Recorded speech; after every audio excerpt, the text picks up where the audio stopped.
Was it the voice? Was it the fire burning in me?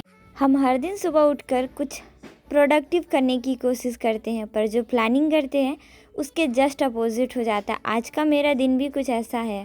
Hello everyone, good morning, Radhe Radhe, सुप्रभात and welcome back to my new another blog. Hopefully आप सभी अच्छे होंगे। मैं 6 बजे उठी थी, पढ़ रही थी, मुझे नींद आने लगी। मैं अभी बाहर की तरफ जा रही हूँ ताकि देखूँ थोड़ी ठंडी हवा मिले, शायद ठीक लगे। सुबह थोड़ी देर पढ़ाई करके मैंने सोचा कि आज पूरे दिन घर पर मैं अकेले रहूँगी और थोड़ी मेरी अच्छे से पढ़ाई हो जाएगी। सुबह के छोटे मोटे काम निपटाए। मम्मी का स्कूटी जो गंदा था उसे भी मैंने धो दिया, क्योंकि मम्मी को टाइम ही नहीं मिल पाता। और 8:30 हो रहे हैं। मैं इस टाइम तक नहीं, पर मैं 8 बजे तक अपना सारा काम निपटा चुकी थी। हालांकि आज मतलब थोड़ा सा ये था कि आराम से रहूं।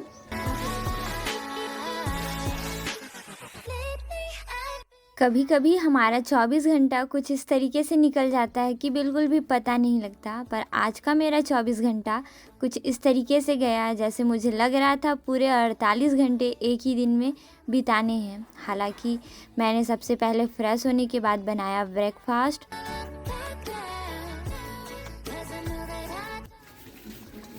इधर ये लोग भी तैयार हो रहे। कहाँ जाने के लिए रितु? सुबह सुबह शीतल दीदी रितु दीदी की साड़ियाँ बनाने में लगी हुई है। घर का एक एक इंसान, मतलब कि पिंकी दीदी, सीमा दीदी तो सूट में जा रही है, पिंकी दीदी, शीतल दीदी, फिर पिंकी सीमा की फ्रेंड रितु, हिना दीदी का पता नहीं, सब सूट साड़ी पहनकर जाएंगे। स्कूल कॉलेज वाले टाइम ही गजब के होते हैं। जो भी इस दिन से जुड़े रहते हैं ना, उनकी अलग ही खुशी होती है। खैर, हम गरीब लोग, हमारी स्कूल भी बहुत जल्दी ख़त्म हो गई और कॉलेज भी कुछ कर नहीं सकते।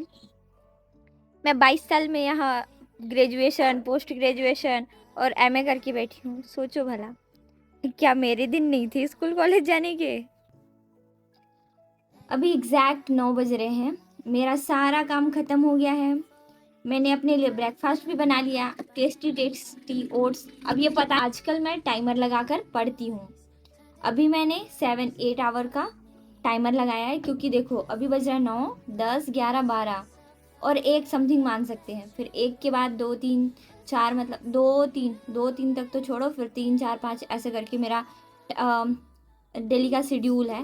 क्योंकि पहले तो मैंने प्लानिंग की कि कैसे मुझे पूरा दिन बिताना है। फिर सुबह सुबह अपने बनाए हुए ब्रेकफास्ट को फिनिश करने के बाद मैं मैथ की क्लास लगाने बैठ जाती हूँ।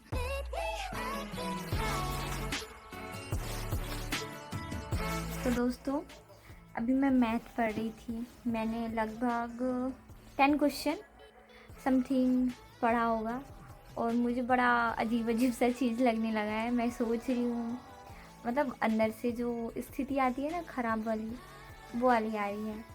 मेरे दिमाग में उलझुल से सवाल चलने लगे थे। अभी समथिंग 11 बज रहे थे। मेरे घर पे सारे लोग तैयार हो रहे थे। मम्मी ने मुझे ब्रेकफास्ट के लिए चिला दिया, जो कि हमारे छत्तीसगढ़ में काफ़ी फेमस है। मैंने इधर फ्लूइड टोन लगा रखा था, क्योंकि काफ़ी ज़्यादा मुझे एंजाइटी सी फील हो रही थी। मुझे समझ में नहीं आ रहा था मैं क्या करूँ।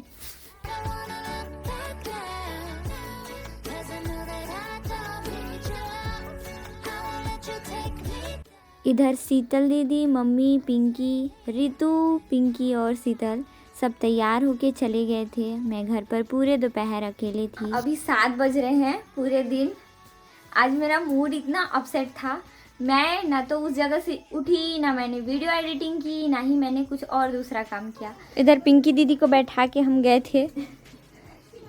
आज का पूरा दिन मेरा कुछ इस तरीके से बीता जैसे मानो कोई बड़ा सा पत्थर मेरे सीने पर रख कर चला गया हो, और सांस लेने में भी पूरे दिन तकलीफ हुई। सुबह सुबह इतने सारे प्लानिंग करके उठते हैं। हम सोचते हैं कि आज का दिन हम इस तरीके से व्यतीत करेंगे, सारा कुछ इतना अच्छा रखेंगे।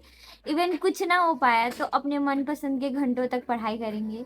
हालांकि कई बार हमारे जीवन में बड़े बड़े कार्य नहीं होते हैं। हमारे लाइफ का सारा कुछ सिंपल जाते रहता है। हम प्लानिंग किए रहते हैं उसके अकॉर्डिंग, जब हम कर नहीं पाते तो भी काफ़ी ज़्यादा दिल में दर्द होता है। मैं बहुत ज़्यादा पैनिक होती हूँ तो मेरे दिमाग का जो बत्ती है वो गुल हो जाता है। मेरा दिमाग इतनों सा भी काम नहीं करता। और आज दोपहर से लेकर अभी 9 बजी है, चाय पीने टाइम मैंने कोशिश की थी, क्योंकि उस टाइम पे मैं एवरेज थी। शाम के 7 बजे मैंने खुद को प्रिपेयर करने की कोशिश की ताकि मैं ठीक हो जाऊं, पर जब तक आज मेरी मम्मी घर नहीं आई तब तक मेरे दिल में चैन भी नहीं पड़ा। मम्मी के आने के बाद मैं थोड़ी रिलैक्स हुई। डर से मेरे अंदर तो हिम्मत नहीं थी, पर मैंने मम्मी को अपनी सारी प्रॉब्लम्स बताए और रिलैक्स हुई। हम लाइफ में कई बार बचकानी हरकत कर जाते हैं और डर से अपने पेरेंट्स को कन्विंस नहीं कर पाते, बता नहीं पाते, पर ये हमारी सबसे बड़ी गलती हो जाती है। कोई भी गलती करना गलती नहीं है, पर गलती पर मिट्टी डालना ये सबसे ज़्यादा बड़ी गलती है। अगर आप किसी चीज़ से परेशान हो, आपके लाइफ में कोई बड़ी प्रॉब्लम है, तो आप उसे अपने पेरेंट्स के साथ क्लियरली कन्विंस करो और बताओ कि आप किस चीज़ से परेशान हो। हालांकि खाना पीना खाकर आज मैं सो गई। पूरे दिन में मैंने सिर्फ 2 घंटे ही पढ़ाई किए, क्योंकि जब मैं प्रेशराइज फील करती हूँ तो मेरे अंदर बिल्कुल भी हिम्मत नहीं होती कि मैं कुछ और करूँ। Bye bye.